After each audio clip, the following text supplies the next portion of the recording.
Allahabad high court के जज साहब के फैसले ने उड़ा डाली कानून की धज्जियां। क्या हाई कोर्ट के न्यायमूर्ति के फैसले से सुरक्षित है इस देश की बेटियां? जज साहब, पुलिया के नीचे खींचने और निजी अंगों को पकड़ने को आप दुष्कर्म की कोशिश भी क्यों नहीं मानते?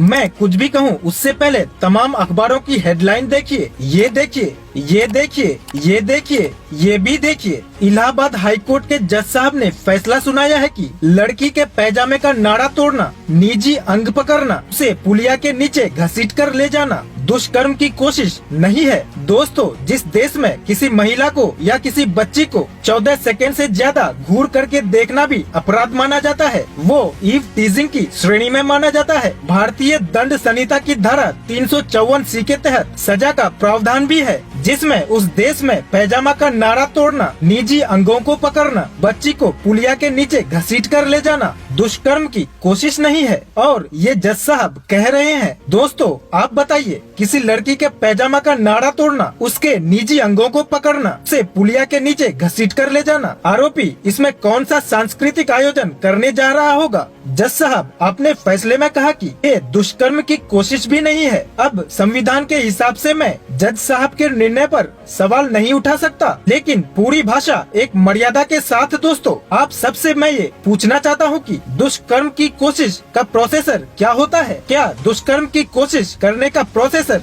या फिर दुष्कर्म करने वाला व्यक्ति कोई और प्रोसेसर फॉलो करता है? एक तरफ आप 14 सेकंड किसी लड़की को गलत नजर से घूरने को भी अपराध मानते हैं, दूसरी तरफ नारा तोड़ने, पुलिया के नीचे खींचने और निजी अंगों को पकड़ने को आप दुष्कर्म की कोशिश भी नहीं मानते। इलाहाबाद हाई कोर्ट कहता है कि ये दुष्कर्म के प्रयास की जगह गंभीर यौन उत्पीड़न का मामला है। न्यायमूर्ति राम मनोहर नारायण मिश्रा जी ने कासगंज के पॉक्सो कोर्ट के स्पेशल जज के आदेश को बदल दिया और नए सिरे से समन करने का आदेश दिया। हाई कोर्ट ने कहा है कि दुष्कर्म के आरोप में जारी समन कानून के मुताबिक नहीं था। दोस्तों, हुआ ये कि कासगंज में पवन और आकाश ने 11 साल की बच्ची के साथ वो सब किया जो मैंने आपको पहले बता दिया। हाँ, सड़क पर चलते रहे कुछ राहगीरों ने ये सब कुछ देख लिया और उस बच्ची को बचाया, जिसके बाद दोनों लड़के वहाँ से भाग गए। ट्रायल कोर्ट ने इसे पॉक्सो एक्ट के तहत रेप की कोशिश और यौन उत्पीड़न के प्रयास का मामला बताकर ऑर्डर दिया। ये लड़के इस फैसले के खिलाफ इलाहाबाद हाई कोर्ट चले जाते हैं और इलाहाबाद हाई कोर्ट ने ट्रायल कोर्ट के फैसले में बदलाव कर दिया। कहा कि ये रेप की कोशिश का मामला नहीं है, ये गंभीर यौन उत्पीड़न का मामला है। कोर्ट के मुताबिक इस मामले में रेप की कोशिश का अपराध नहीं बनता है। कोर्ट ने अपराध करने की तैयारी और वास्तविक अपराध में अंतर बताया। जस्टिस राम मनोहर नारायण मिश्रा ने अपने आदेश में कहा कि दुष्कर्म के प्रयास का आरोप लगाने के लिए पीड़ित पक्ष को यह साबित करना होगा कि मामला तैयारी से आगे बढ़ चुका था। तैयारी और वास्तविक प्रयास के बीच अंतर है। पीड़ित पक्ष ने आरोप लगाया है कि पीड़िता को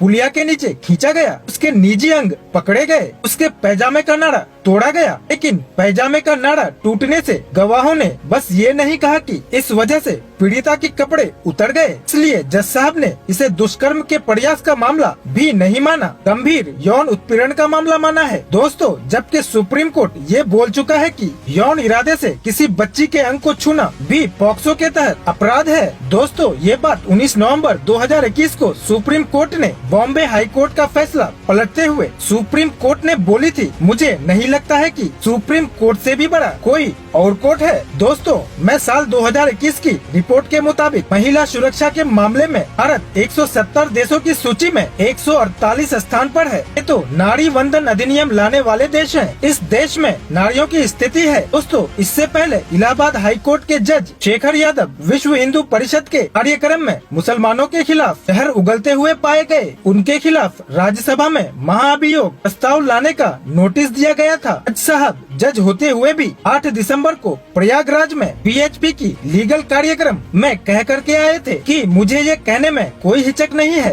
कि हिंदुस्तान है और ये देश यहाँ रहने वालों के यानी बहुसंख्यकों की इच्छा से चलेगी। ये जो कठमुल्ले हैं ये सही शब्द नहीं है, लेकिन कहने में परहेज नहीं है, क्योंकि वो देश के लिए बुरा है, घातक है, देश के खिलाफ है, जनता को भड़काने वाले लोग हैं, देश आगे न बढ़े ऐसे सोचने वाले लोग हैं। उनसे सावधान रहने की जरूरत है। आप सोचिए कि क्या कोई जज ऐसा कह सकता है। दोस्तों 2014 के बाद से जुडिशरी सवालों के घेरे में है। जज का कोई पक्ष नहीं हो सकता, ये जाना जाता है और माना भी जाता है। लेकिन भारत में मुख्य न्यायाधीश को भाजपा ने रिटायर होते ही राज्यसभा सांसद बना दिया। भाजपा के लिए वो ऐसा क्या करते थे तो भाजपा ने उनको राज्यसभा भेज दिया। ये लोग पूछते हैं किसी पार्टी का गुड बुक में किसी जज का नाम आखिर क्यों होता है। सवाल बहुत सारे हैं। एक समय था दोस्तों जब डॉक्टर के बाद लोग जजों को भगवान बोलते थे। फिलहाल इस वीडियो में इतना ही। इस खबर को लेकर आप क्या कहना चाहेंगे? अपनी राय आप कमेंट करके जरूर बताएं और जुड़े रहें ग्लोबल भारत वर्ष के साथ।